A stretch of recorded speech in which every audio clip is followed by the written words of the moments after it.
Comment faire pour changer ces lois qui sont néfastes aux femmes dans le mariage? Une amie m'a envoyé cette vidéo et je l'ai regardée de bout en bout. Honnêtement, je suis contente. Je suis contente qu'un homme fasse ce genre de remarques, qu'un homme s'intéresse au droit. C'est très pertinent ce qu'il a dit, mais il faudrait que je complète certaines choses. Alors, dans sa vidéo, lui-même, il a dit que si vous avez la possibilité de vous rapprocher d'un avocat ou d'un spécialiste du droit, ce serait préférable.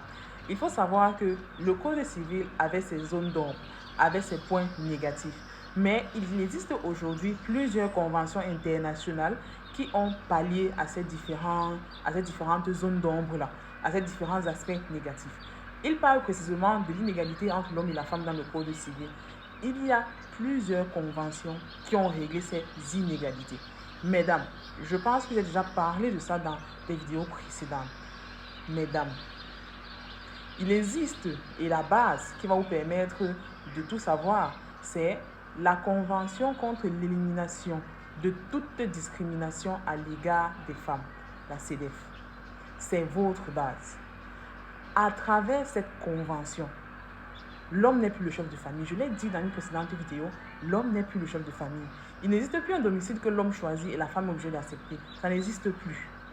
Et il y a plusieurs points comme celui-ci que je pourrais citer tout au long de la vidéo. Mais j'ai constaté que les vidéos longues ne fonctionnent pas vraiment avec vous.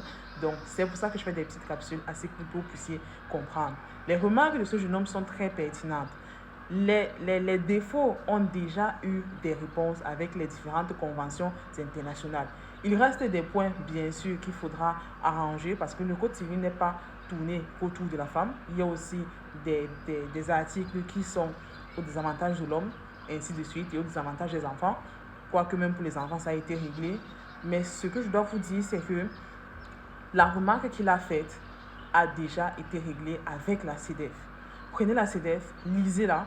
Je pense à son article 16, si je ne me trompe pas. Si je me trompe, que mes collègues juristes viennent me corriger. Mais je crois que c'est son article 16 qui élimine toutes ces discriminations-là.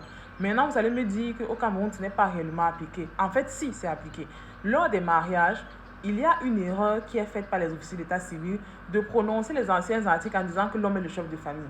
Parce que dès le moment où on va vous dire ici au Cameroun que l'homme n'est plus le chef de famille, ce sera un incident culturel. Quelque part, je vois ça venir, ce sera un incident culturel. Mais est-ce qu'il ne devrait pas commencer à le faire pour faire comprendre aux femmes que voilà, la loi a changé et aujourd'hui, il y a égalité qui est prônée dans les conventions. Donc, merci à ce jeune homme et merci de m'avoir écouté.